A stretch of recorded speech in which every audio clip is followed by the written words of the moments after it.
How many bombs do we need to drop? In which locations do we need to drop them? At what angles do we need to come in at? So on and so forth. A mountain, only God knows.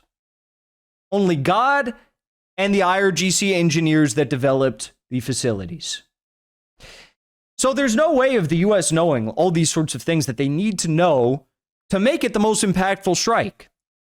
But also, we know for a fact that Patricia woman, she did an amazing story on it, talking about how the Iranians have created their own concrete, their own like reinforced concrete that the U.S. military replicated and then tried to blow up with their own bunker buster bombs in a controlled setting, and they couldn't even demolish it with their own bunker buster bombs.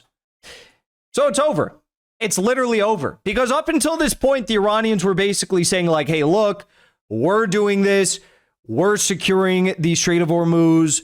We're the ones collecting tolls. We want those in Oman to be part of this deal. And Oman was always very quiet.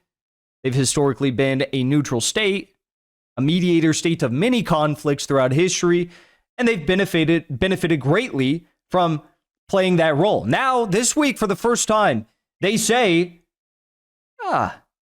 having joint control over the Strait of Hormuz, that doesn't sound too bad. It doesn't seem like the Iranians are going to flinch on that. They're not going to, they're not going to backtrack on that. So, okay, yeah, sure. We'll have joint control of the Strait of Hormuz and we'll make some money in the process.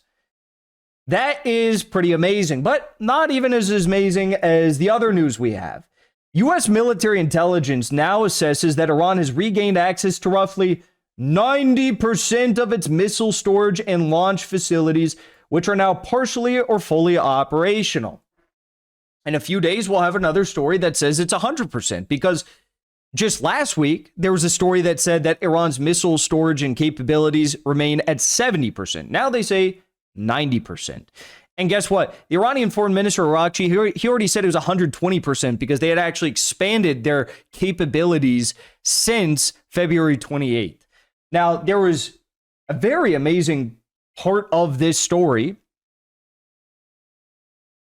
Apparently, one of the missile sites in Isfahan, just around Isfahan, was bombed on 20 separate occasions by the Zionists, by the U.S. and Israel. 20 separate occasions, they used bunker buster bombs to try and blow up this missile site in Isfahan.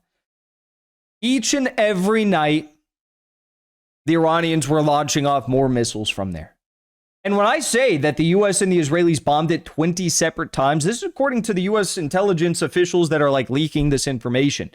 When they bombed it 20 times, that doesn't mean 20 bunker buster bombs. That means 20 different operations.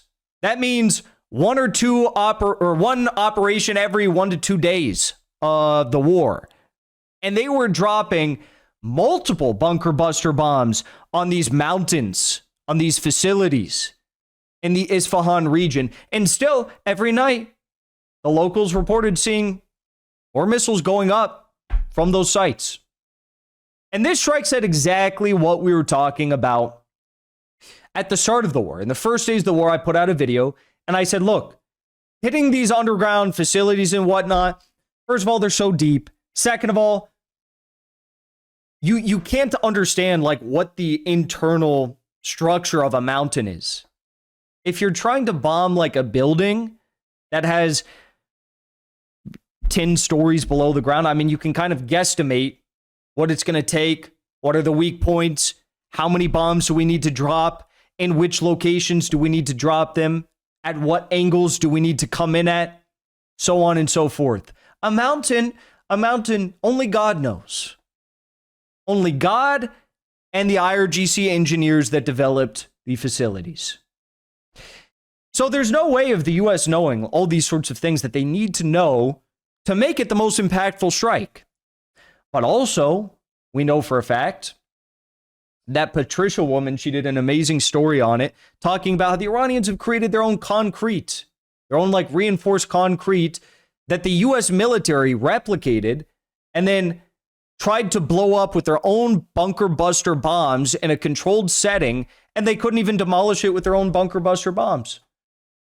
So you're telling me that we've got like these reinforced sites with this impenetrable concrete buried deep inside mountains that no one knows what the insides look of, and the U.S. is just willy-nilly, for the most part, firing standoff munitions, but also bunker buster bombs.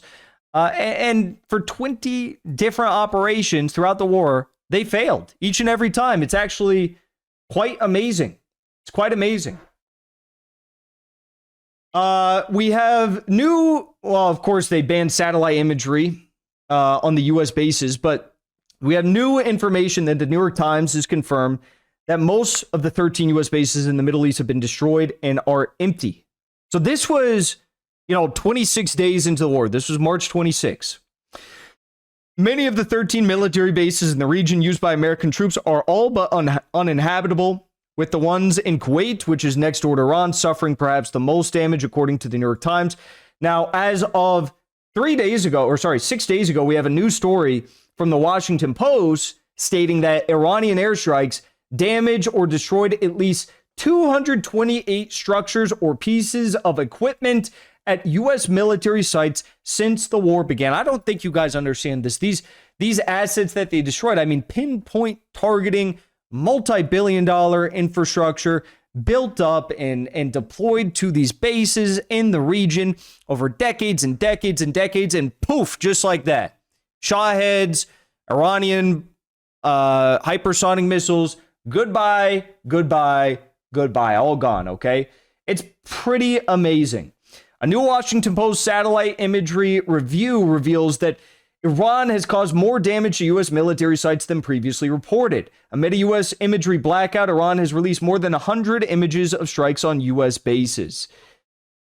Shortly after the war began, America's two largest satellite imagery providers, Planet and Vantor, bowed to government requests to withhold imagery of the region while the conflict continued, but Iranian state-affiliated media published scores of high-resolution images.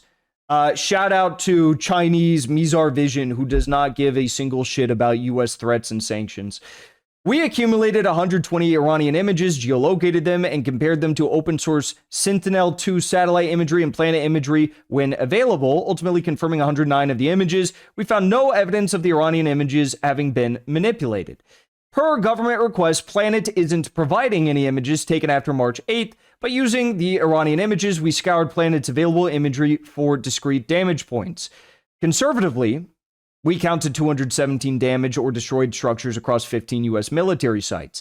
The structures included hangars, barracks, fuel bladders, and maintenance buildings. The images also showed damage or destruction to at least 11 pieces of equipment, including Patriot missile defense radars, satellite communications dishes, the E-3 Sentry aircraft, and the THAAD battery at Muwafaq Salti Air Base. Experts who reviewed the Post's analysis said the damage at the site suggests that the U.S. military had underestimated Iran's targeting abilities, not adapted sufficiently to modern drone warfare, and left some bases underprotected. You don't say. Iranian attacks were precise. There are no random craters indicating missiles, said Mark Kansian, a senior advisor with the Center for Strategic and International Studies.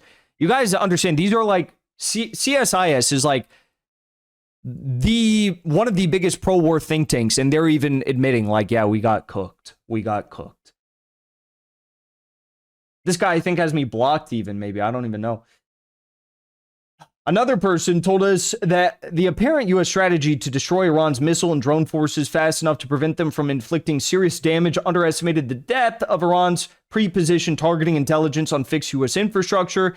Instead, Iran was able to continually strike U.S. sites for more than a month. Most U.S. forces had left endangered bases by early in the war, officials said, and experts noted that military may have let some Iranian strikes land if they were just going to hit unimportant sites. Before you leave, I want to say thank you for the support, because after 2 years of being banned, we are finally back home on YouTube. So be sure to subscribe to our channel and also join as a member on our channel using the link at the top of the description. I rely on the generous support of viewers like yourself to get the truth out to as many people as possible. You can also support the show on Locals or Give Sin Go. The mainstream media and the powers that be are never going to stop attacking us for bringing the truth to as many people as we do. Thank you so much for your support.